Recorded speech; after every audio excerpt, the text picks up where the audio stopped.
तो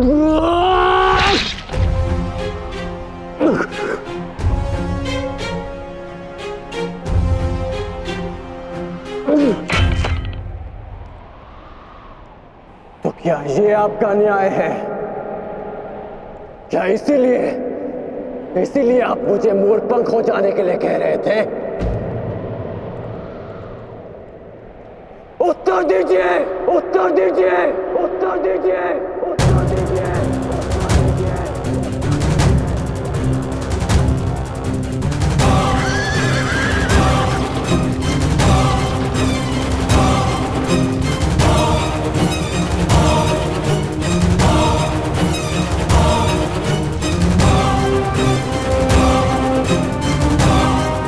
उत्तर दीजिए माधव।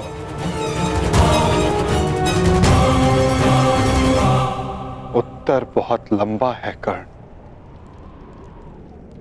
और समय बहुत कम।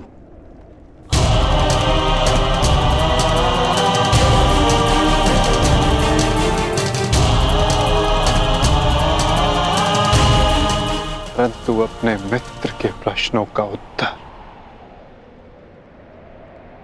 मैं अवश्य दूंगा।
कुछ प्रश्न ऐसे होते हैं मित्र, जिनके उत्तर सबके सामने नहीं दिए जाते, जो केवल आत्मा से आत्मा को मिलते हैं।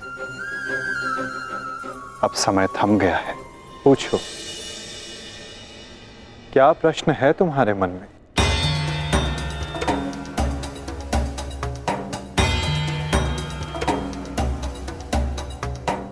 आप तो सारथी हैं ना, अपने रथी का मन पढ़ लेते हैं, तो पढ़ लीजिए। मैं पहले भी कह चुका हूं मित्र, मुझे तुम्हारे मुख से सुनना अच्छा लगता है। तो सुनिए, बताइए माधव, ऐसा क्यों होता है कि जो परिवर्तन की चाह रखता है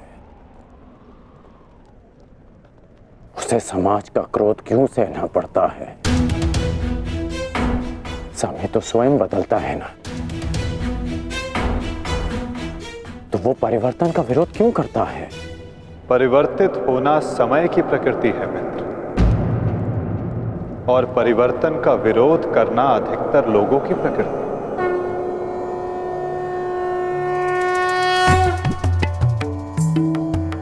परिवर्तन के कारण मनुष्य को अस्थिर होना पड़ता है, और यही अस्थिरता मनुष्य को पीड़ा देती है मित्र।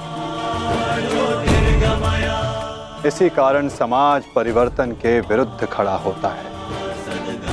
परिवर्तन करने वालों को पीड़ा देता है ताकि वो परिवर्तन के मार्ग से हट जाए। तो क्या इस विरोध के फलस्वरूप समाज को अधिकार है कि वो एक अबोध की हत्या करे? क्या दोष था मेरे भाई शोन का? यही कि उसने वेद पाठ किया, उसके लिए उसके मुख में पिघला स्वर्ण भर दिया गया।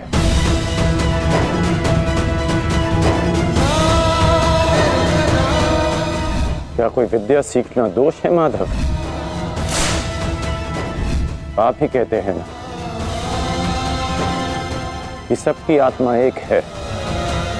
यदि ऐसा है माधव, तो शरीर को जाति के बंधनों में क्यों बांधा जाता है? क्यों गुरु द्रोण ने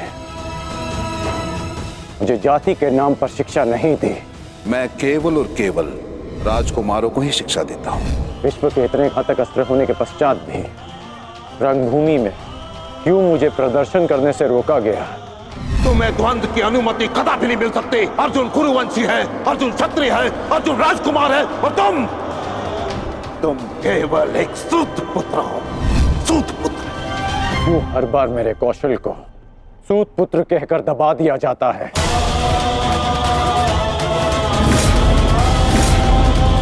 ठहरो, मैं एक सूत पुत्र से विवाह नहीं करूंगी। बताइए माधव, क्यों होता है मेरे साथ ऐसा?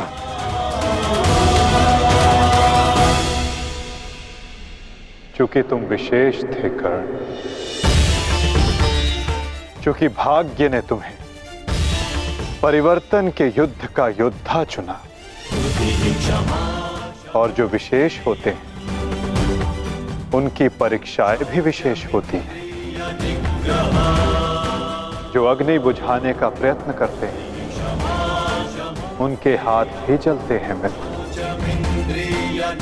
तपाया स्वर्ण को जाता है ताकि वो कुंदन बन सके, ना कि ताम्र या लौह को।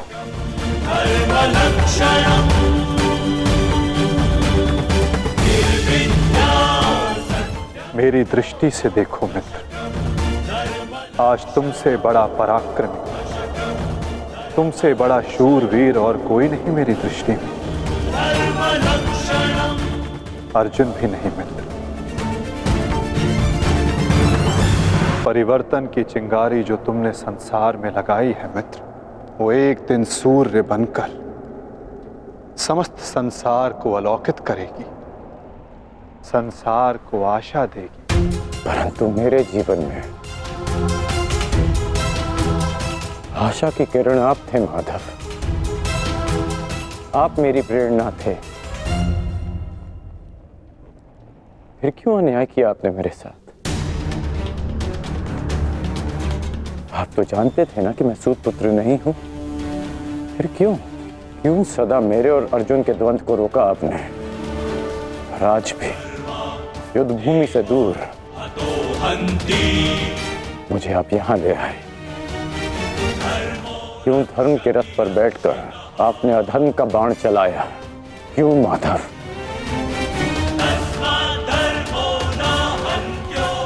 यदि आपको मेरे प्राण चाहिए थे तो सीधे कह देते माधव। मैं प्रसन्नता से अपना शीश काटकर थाली में आपको भेंट कर देता।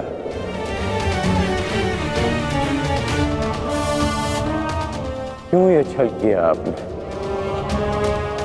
जब मैं रथ विहीन था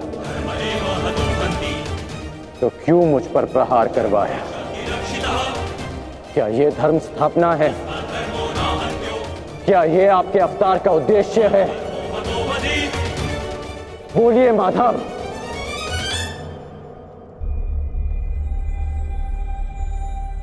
आप उत्तर क्यों नहीं दे रहे हैं? अर्जुन से पूर्व मैं आपका रथी था, आप मेरे सारथी थे। और आप ही कहते हैं ना कि सारथी रथी का मन पढ़ लेता है। तो आज क्या हुआ?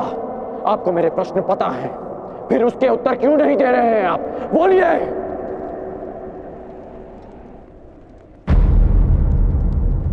सारथी और रथी भिन्न कहाँ होते हैं राधे? वो दोनों तो एक अंग होते हैं।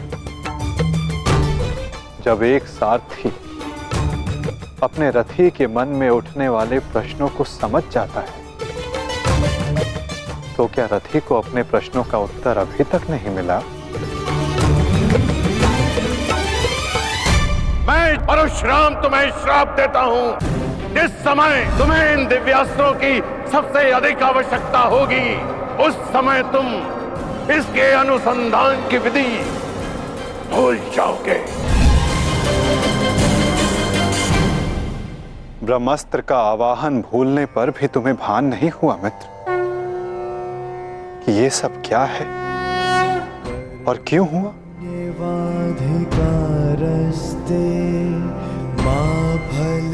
तुम्हें यहाँ खींच कर लाना मेरी विवशता थी मित्र। कर्म फल है दुर्भुः, ताकि परिवर्तन के इस शरीर पर श्रापों और पापों का बोझ उतारा जा सके।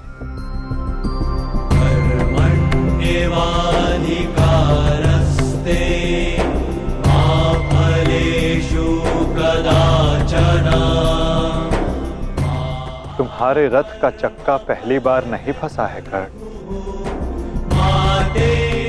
स्मरण है पहली बार तुम्हारे रथ का चक्का कहां फंसा था?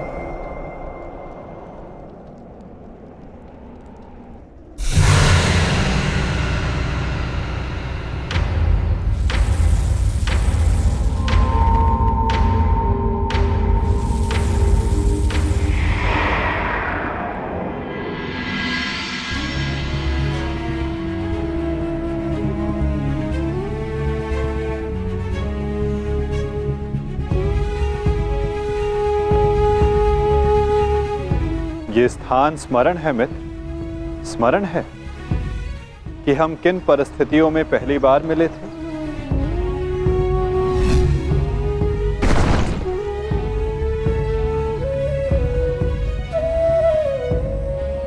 वर्तमान के कर्म भविष्य में फलदायी होते हैं अंगराज।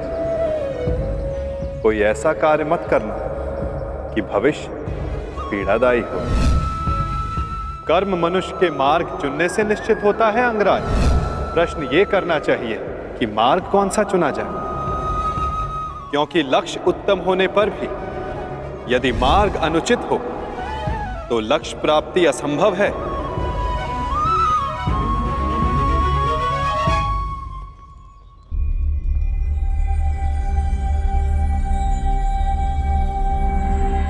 स्मरण है मुझे।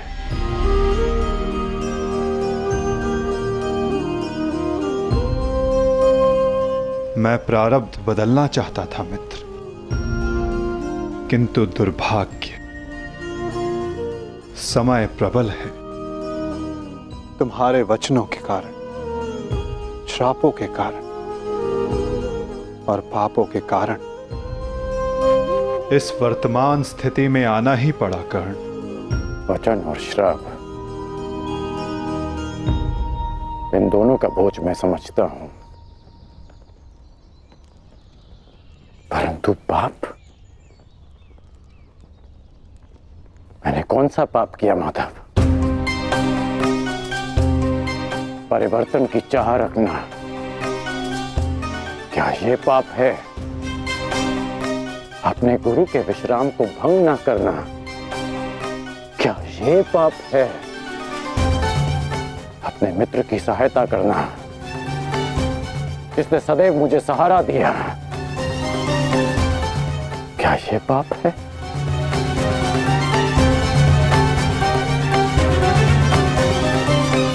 मौन क्यों हैं आप? बताइए।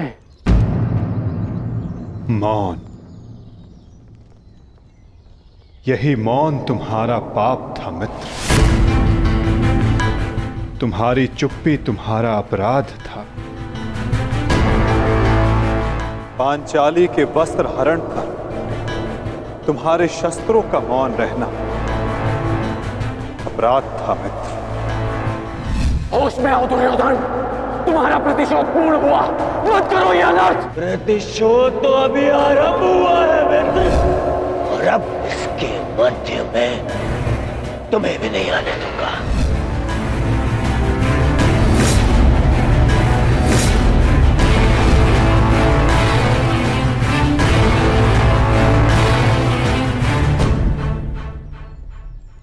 मनुष्यों से भूल होती है, स्वाभाविक है। पांडवों से भी हुई, किंतु वो मौन नहीं रहे। पांडुपुत्र भीम, यह प्रतिज्ञा लेता हूं पर यही जंगल तोड़कर तुम्हारा प्राण ले लूंगा दुर्योधन। आज्ञा दीजिए भ्राताश्री, हम इनका सर्वनाश कर देंगे। हाँ ज्येष्ठ, क्या तो हमारे प्राण ले लीजिए, जब हमें इनके प्राण लेने की आज्ञा दीजिए। अधर्म के विरुद्ध उन्होंने स्वर उठाया और इसी कारण मुझे उनके पक्ष में जाना पड़ा मित्र, और तुम मौन रहे, इसलिए मैं तुम्हारा साथ नहीं दे सका मित्र। संसार को दुष्ट आत्माओं के उपद्रव ने जितनी हानि नहीं पहुंचाई, उससे कहीं अधिक हानि महात्माओं के मौन ने पहुंचाई है मित्र।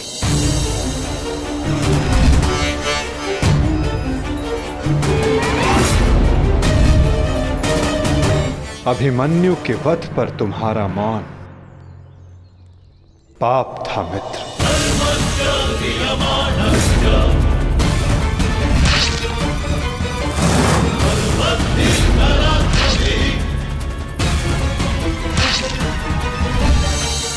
दुर्योधन के हर उठते स्वर पर तुम्हारा दबता स्वर अन्याय था। स्वप्न केवल ऊंचा और शुभ होना महत्वपूर्ण नहीं होता मित्र, उस स्वप्न को पूर्ण करने का मार्ग भी शुभ होना चाहिए। परिवर्तन की चाह में तुम अधर्म का हाथ थाम बैठे मित्र, ये तुम्हारा अपराध था। अपनी प्रतिज्ञा पूर्ण करने के लिए तुम दुर्योधन को मित्रता का वचन दे बैठे मित्र, ये तुम्हारा अपराध था। अमृत पाने की यात्रा तुमने विषधर के कंधों पर बैठकर की मित्र, ये तुम्हारा अपराध था।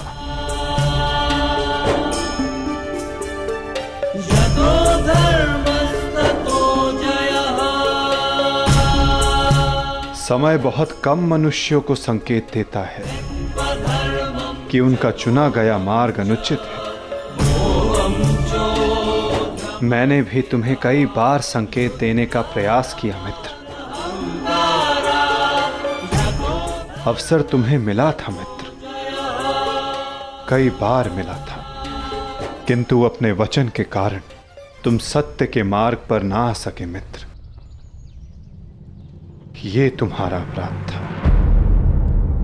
अवश्य तुम थाली में सजाकर मुझे अपना सर दे देते, किंतु उनसे उन पापों का, उन श्रापों का भार कम नहीं होता मित्र, जिनको तुमने अपने कंधों पर लादा हुआ है। हम सब अपने चयनों का उत्पाद होते हैं मित्र, हमारे चयन ही हमारा प्रारब्ध निश्चित करते हैं, और आज इस पल का निश्चय तुम्हारे चयन ने किया है।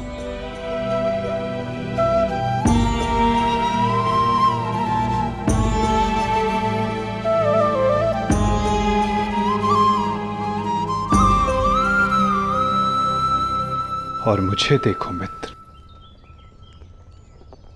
मित्र के रूप में मैंने तुम्हारा चयन किया, इस कारण इस पीड़ा का भागीदार मैं भी बन रहा हूं। मैं तुम्हें सदा शांति देना चाहता था मित्र, तुम्हें इस जन्म में हर पाप से मुक्त कर देना चाहता था मित्र, इसलिए मैं तुम्हें यहां खींच कर लाया।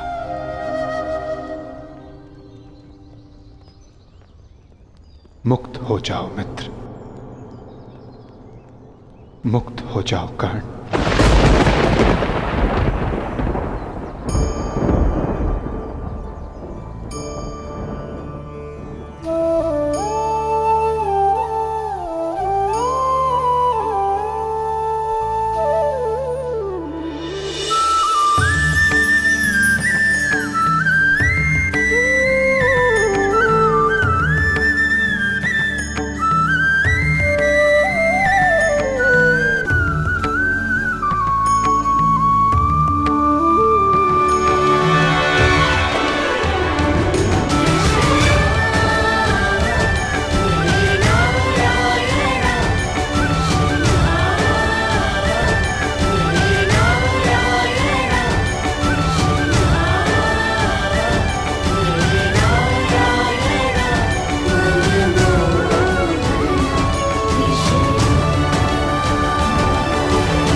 आपने उचित कहा है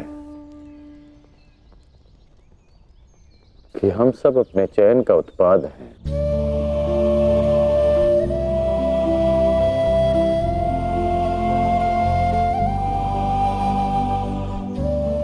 मेरा ये घाव भी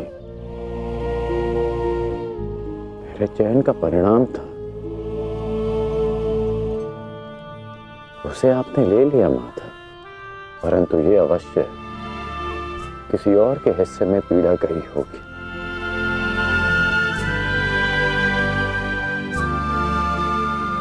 ये पीड़ा किसके हिस्से में गई होगी माता? उसे, जो नहीं चाहता कि किसी और को पीड़ा सहनी पड़े। पीड़ा को टाला नहीं जा सकता मित्र, किंतु बांटा अवश्य जा सकता है। एक मित्र ही मित्र की पीड़ा बांटता है।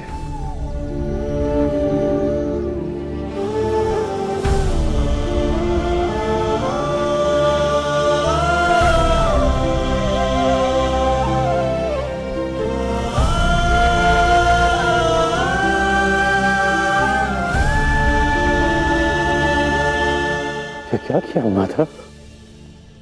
ये क्यों किया आपने? तुम उस राजसभा को भूल गए मित्र, भूल गए कि ये युद्ध मैं ही हूं और इस युद्ध में चलने वाला अस्त्र और शस्त्र भी मैं ही हूं मित्र। उन शस्त्रों से लगने वाला घाव भी मैं हूं और उन घाव का उपचार भी मैं हूं। इस युद्ध में विजयी होने वाला मैं हूं और मृत्यु का आलिंगन करने वाला भी मैं ही हूं मित्र।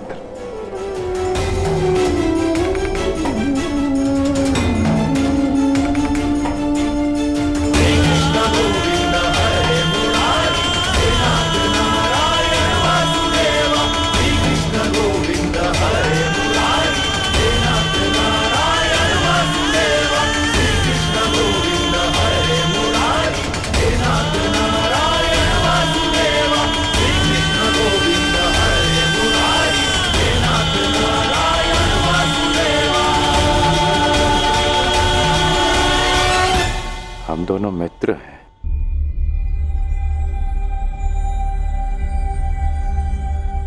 इस लोक को छोड़ने से पूर्व मैं अपनी पीड़ा अपने मित्र को नहीं दे सकता।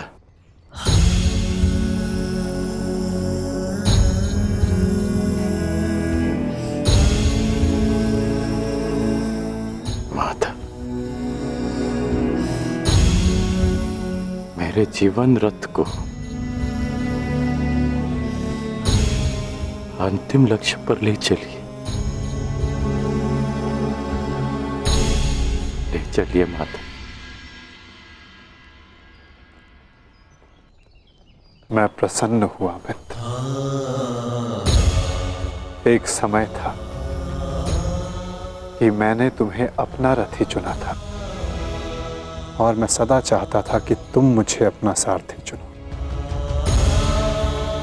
अंतिम क्षणों में ही सही, किंतु आज तुमने मुझे अपना सारथी चुना मित्र।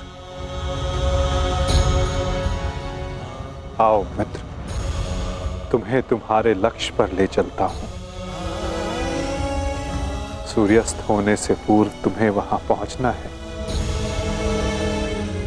और विश्राम करना है मित्र।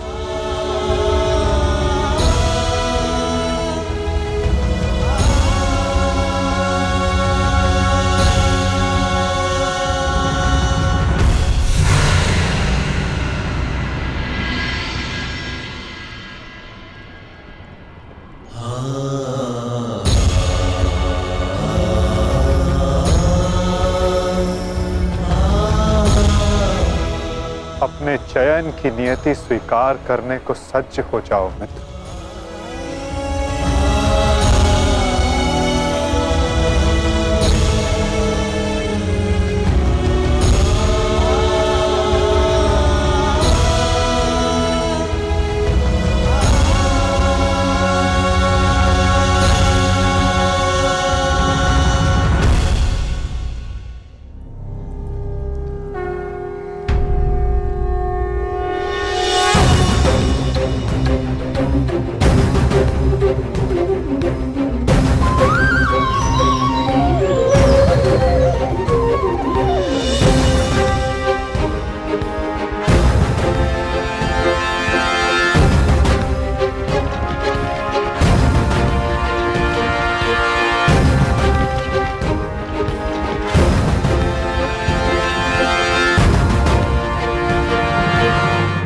मुक्त करो अंगराज को पार्थ। अंजलि का अस्त्र का प्रयोग करो।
बाण संधान करो पार्थ। माधव, मेरे हाथ कांप रहे हैं। नहीं पार्थ, तुम पाप नहीं कर रहे, पुण्य कर रहे हो। तुम एक सदात्मा को उसके भार से मुक्त कर रहे हो।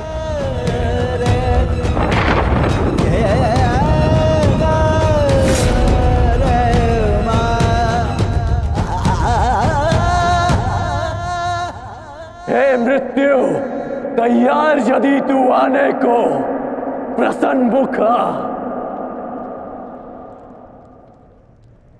द्वार खुला है, तेरा स्वागत प्रसन्न मुखा।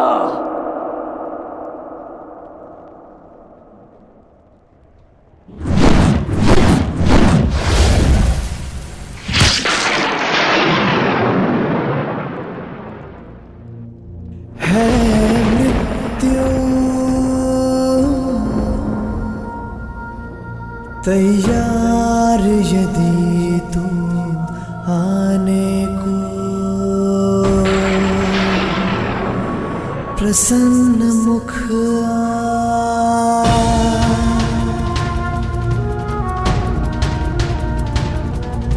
द्वार खुला है, तेरा स्वागत वीर खड़ा द्वारे अभयागत। द्वार खुला है, तेरा स्वागत वीर खड़ा द्वारे अभयागत।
युद्ध मत करो।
अंगराज कर्ण हमारे देश ने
ये क्या अनर्थ कर दिया तुमने अर्जुन।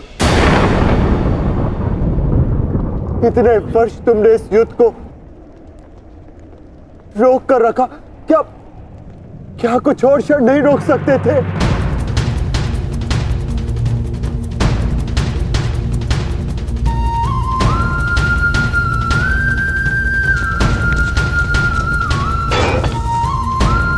ज्येष्ठ,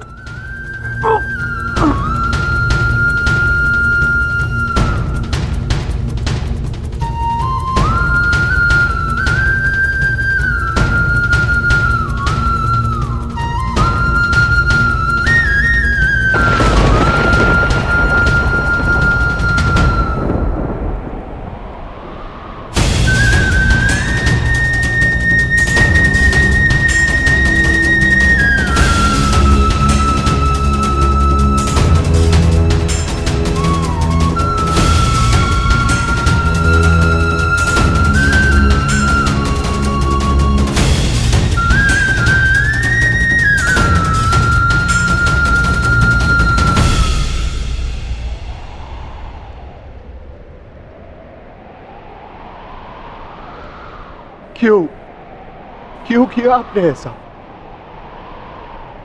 आप प्रारंभ से जानते थे ना कि आप हमारे ज्येष्ठ हैं।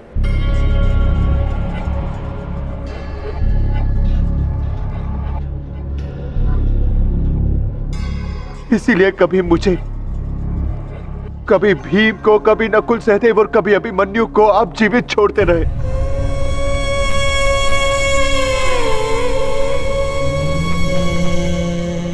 एक बार संकेत तो किया होता ज्येष्ठ।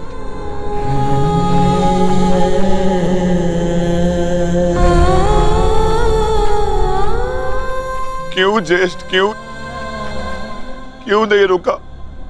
आपने उस हर पल मुझे, जब मैंने आपके जन्म पर प्रश्न किए, क्यों नहीं आपने अपने बाणों से मेरा मुंह सील दिया? क्यों ज्येष्ठ?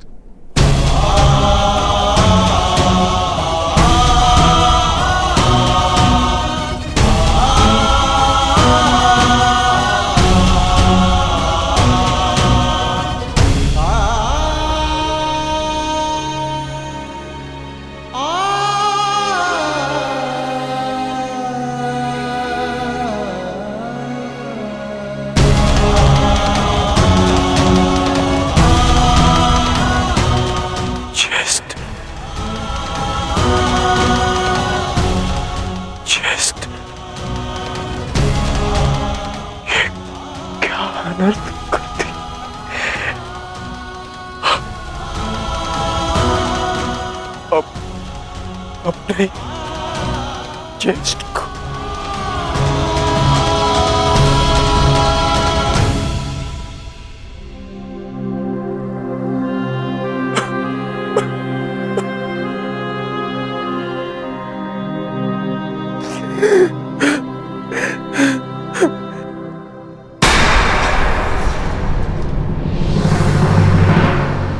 माधव को निहत्था है। नहीं पार्थ, यदि अंगराज के हाथों में विजय धनुष आ गया तो तुम कुछ नहीं कर पाओगे पार्थ। प्रहार करो पार्थ, अपने मार्गदर्शक की आज्ञा का पालन करो पार्थ। प्रहार करो पार्थ।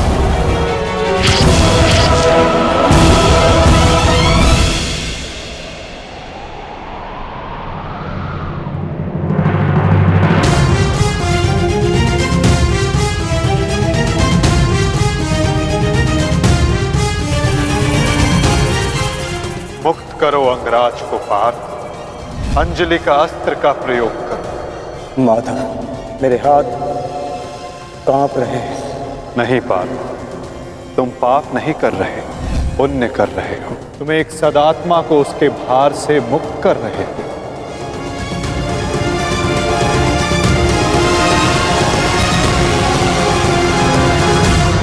आप तो जानते थे ना,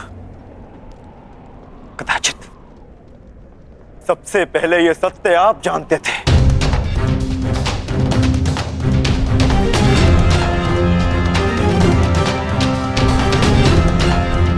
तो फिर क्यों नहीं बताया आपने मुझे? क्यों ये प्रारब्ध चुनने के लिए विवश किया आपने? क्यों मेरे मस्तक पर अपने ही ज्येष्ठ के हत्यारे होने का कलंक लगवा दिया आपने? क्यों?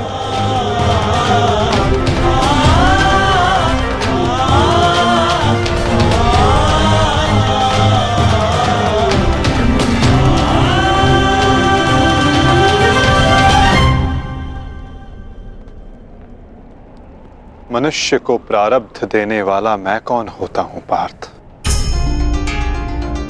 मनुष्य को प्रारब्ध उसके चयन, उसके कर्म देते हैं पार्थ।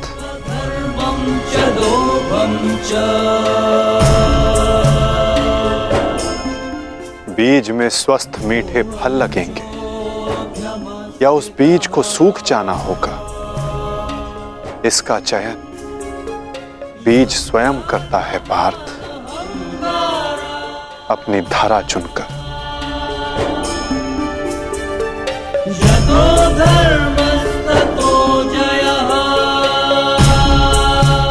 तुमने धर्म का साथ देना चुना पार्थ,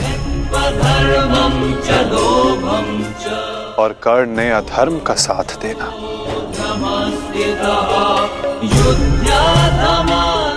मैं क्या करता? तुमने अन्याय के विरुद्ध स्वर उठाया और अंगराज मौन रहे।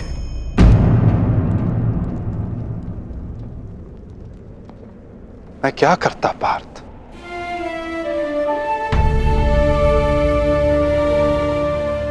मैंने कई बार विकल्प चुनने के अवसर अंगराज को दिए पार्थ, किंतु उन्होंने यही चुना। मैं क्या करता?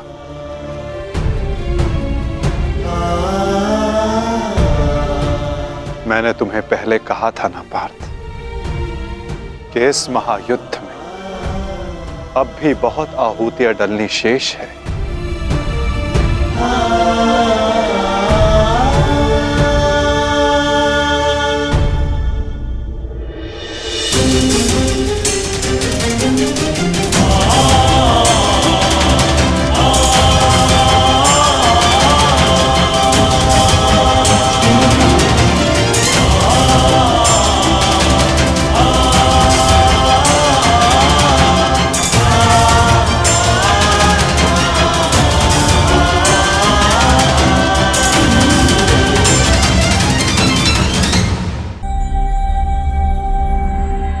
मैंने तो केवल तुम्हारे ज्येष्ठ को उनकी पीड़ा, उनके भार से मुक्त किया है पार्थ।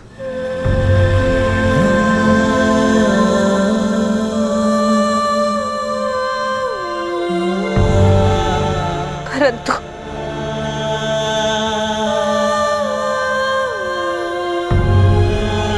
मैं पुत्र हत्या के बोझ से कभी मुक्त नहीं हो पाऊंगी।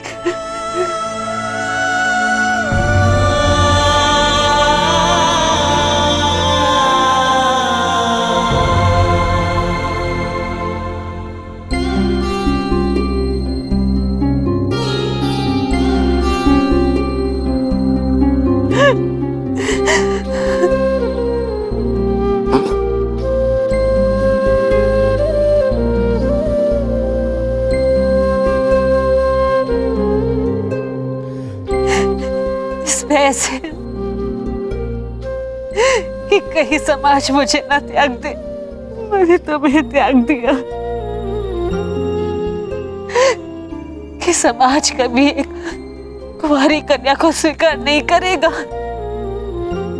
एक माता ने अपने अंश को त्याग दिया और ये बोझ एक कांटा बनकर मेरे हृदय में चुभता रहा। और आज देखो,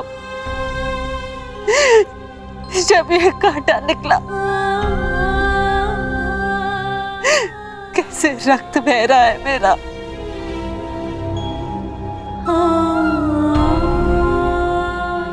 वैसे एक पुत्र अपने माता ऋण से मुक्त होता है और ये माता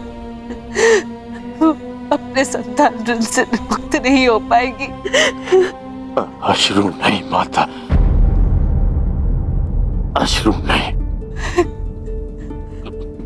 मैं आपकी पीड़ा समझ सकता हूँ।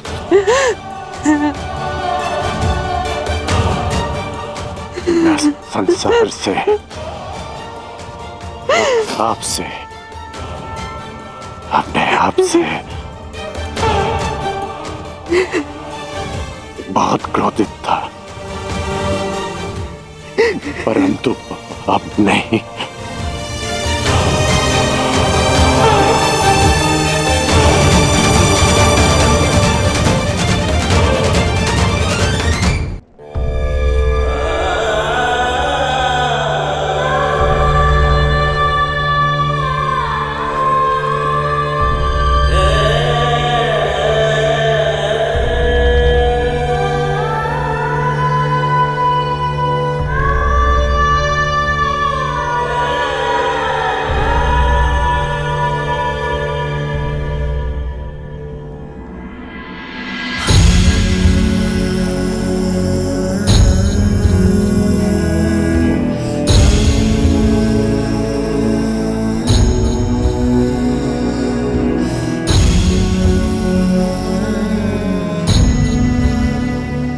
मैंने आपको परिवर्तन का वचन दिया था, पर मुझे विश्वास है कि मेरे पश्चात परिवर्तन का अध्याय प्रारंभ होगा।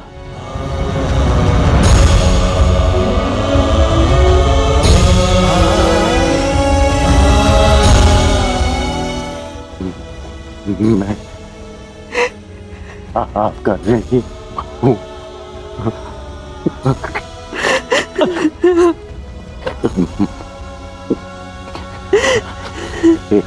संतान 100 जन्म लेकर भी अपनी माता का ऋण नहीं चुका सकती। मुझे गर्व है कि मैं इस संसार में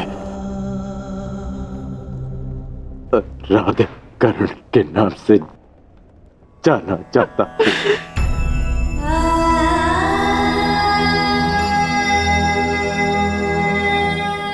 माँ, मुझे विश्वास है कि मैं संसार में सदा राधे कर्ण के नाम से ही जाना चाहूंगा।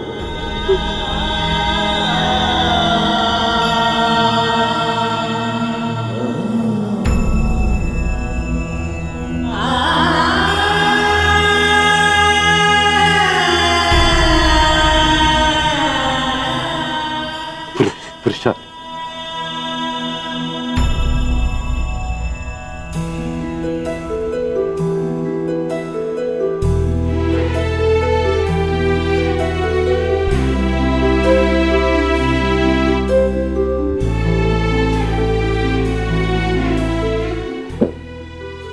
मुझे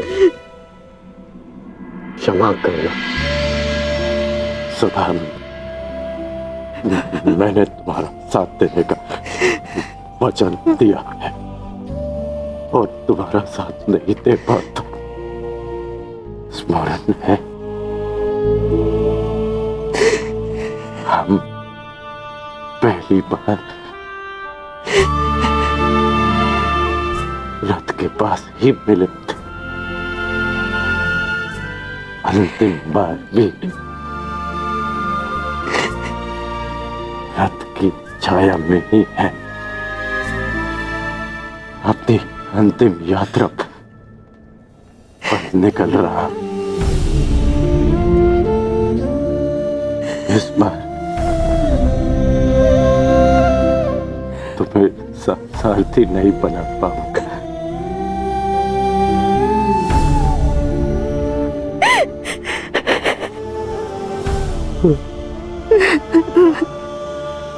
मुझे रोते हुए मत करना। नहीं रोएगी वृषाली, अब तुम्हारे सारथी के रूप में सदा तुम्हारे साथ रहेगी। तुम एक शरीर नहीं हो कर्ण, एक सोच हो, और एक सोच कभी नहीं मरती।